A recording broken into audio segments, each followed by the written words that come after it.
So if you're involved in any of Dead by Daylight's socials or social groups or just anything that shares Dead by Daylight news, then you've probably seen the speculation that Jason is coming to DBD. So in this video, I figured we'd have some fun and brainstorm what Jason would be like if he joined the Fog. And make sure you watch the whole video because at the end we talk about the Mori. I think I have a pretty cool and brutal idea for a Mori for Jason. Of course, I guess you could just click the timestamp. Or you could watch the whole video, you might see something else. You might even decide to subscribe. Either way, I'm glad you guys are here, and it's time to speculate what Jason would be like in DBD. So let's talk about it. So with my first point, I want to talk about, just possible similarities and how I don't really think similarities would be an issue for Jason coming in. One, I think most people are going to want Jason. Most people would like Jason to be in the game. I believe the devs have already stated that they would love to have him in the game. So, I don't think similarities is on anybody's radar, or not on a lot of people's radar for issue. So, we've got a lot of killers in the game who have a similar weapon. We've got a ton of knives. We've got a few swords.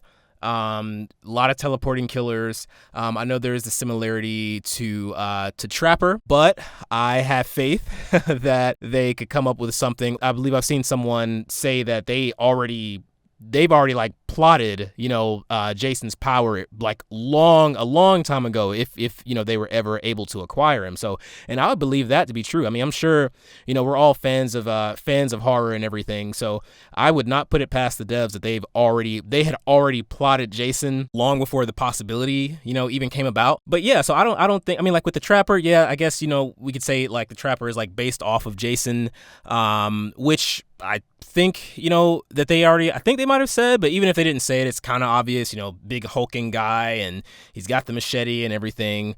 So that's fine, but I don't think there would be an issue with any similarities. Of course, the power, Jason is not a trapper, he doesn't use bear traps, so I don't think that'd be an issue.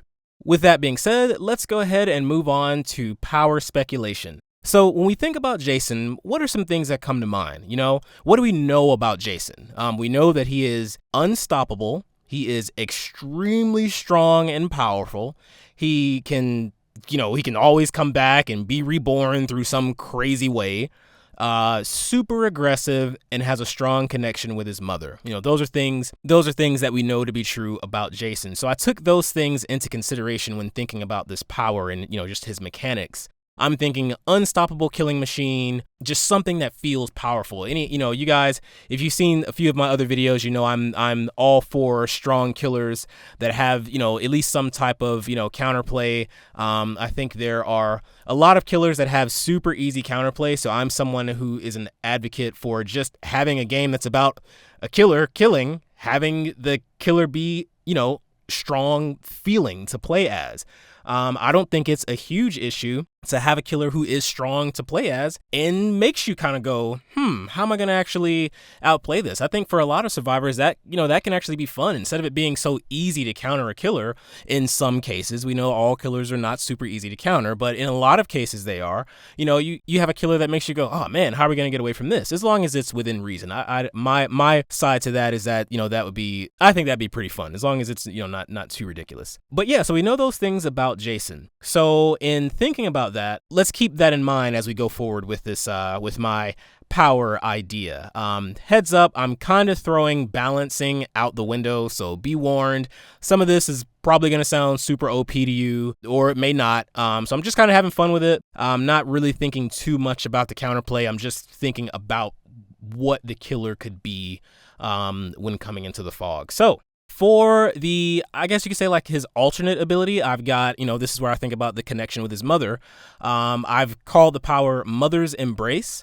And it's a little similar to Tears, like with Michael Myers, where it's more passive. Like it's just, you don't have to do anything for it to fill up. It's just Mother's Embrace is, over his little ability in the bottom left. It's just constantly filling up. The cool thing that I was thinking, like, as it's filling up, you can periodically hear Jason's mother's voice, like saying things to him. Sometimes when the survivors do something, like if they finish a gin, you hear the mother's voice. You have to stop them, Jason. Stuff like that. You keep hearing the mother's voice as the power is building up. And then when he finally does get to like a maxed out level, he goes into like an unstoppable mode or like a rage mode.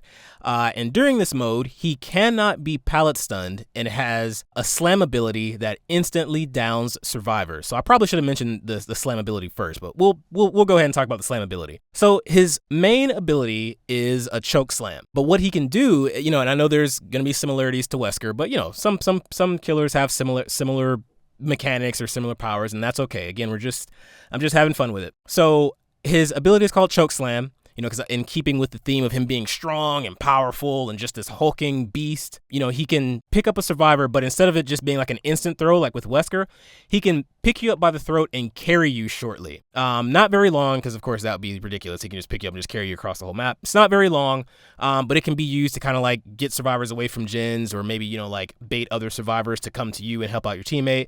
But at the end of it doesn't last very long, but at the end of that, he slams them directly into the ground right where he's standing. So he doesn't throw them away from him. He slams them right into the ground right where he is. And of course, you can end the little choke grab animation early by hitting the attack button after you've held the ability button.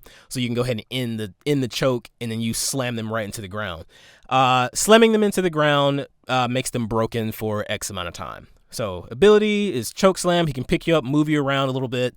He's choking you, and then at the end of the ability, he slams you directly into the ground, causing the broken status effect, so you can't be healed for X amount of time. And then that goes back into that unstoppable mode where he can't be pallet stunned. The thing about the unstoppable mode, once Mother's Embrace fills up, that slam ability instantly downs survivors. So I'm not really sure if the slam ability being outside of the rage mode should injure survivors, or well, no, I guess it has to if it causes broken. So yeah, so the slam, when he's not in rage mode or not in unstoppable mode, takes 1 health state and gives the broken status effect. When he's in unstoppable / rage mode, that slam ability instantly downs survivors. So yeah, so we got Jason's passive ability called Mother's Embrace. There's a timer building up, and he periodically hears his mother's voice as things are going on during the trial. And then his main ability is called Choke Slam. He can pick up survivors and walk with them a little bit, and at the end of that, he can slam them into the ground, causing the broken status effect. And of course, there's like a slight delay after he slams, so he can't just go right back into attacking you. So, just like gives survivors a little bit of time to run away for a little bit. And then once Mother's Embrace is filled up, he can't be pallet stunned, and then his slam ability instantly downs survivors.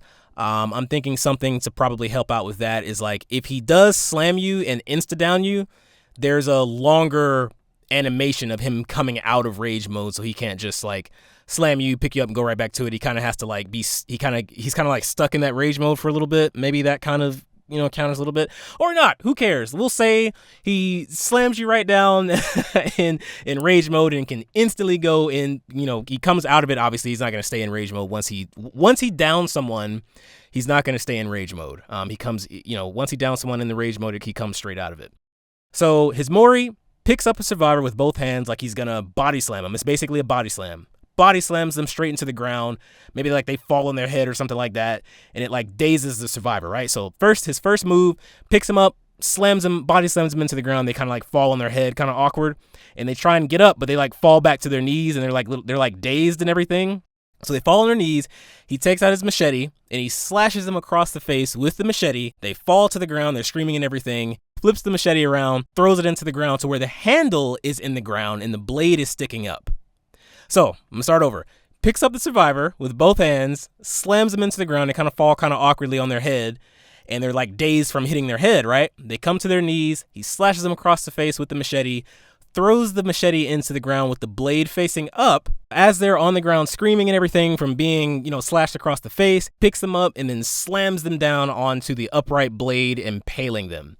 So we've got body slam on your head, slash across the face, picked you up, and impaled you onto the machete. That is my idea for Mori. I think that is very fitting, super powerful, super brutal, super unstoppable feeling. And I think that whole animation should be really quick to kind of add to like the aggression of it. Like he just can't wait to do it. There's no like pausing and him staring at you. He's not creepy. He's just gonna pick you up, slam you on your neck, slash you across the face, throw the blade into the ground upright, pick you up again, and then impale you onto the blade. And in the end of the animation, you see him like walking away all menacingly in the background. That's what I'm going with for the Mori. For Jason, hey, behavior, I have no problem with you guys taking that idea. I really like that one. I think that one is really fitting for Jason. So there it is, guys. Short video today. Just wanted to hop on and, kind of talk about power speculation. What do you guys think? If Jason is indeed coming, what do you think his power is going to be? Yeah, let's share Mori ideas. I'm very excited for this. I know, we've seen, the news about Jason being in multiverses and everything, and basically, now, Jason seeming to be licensable to other media. So that's where all the speculation is coming from. But yeah, just wanted to have a little bit of fun with the power and the Mori. As always, thank you guys for watching. I appreciate each and every one of you. Like I always say, stay safe, and I will see you in the fog.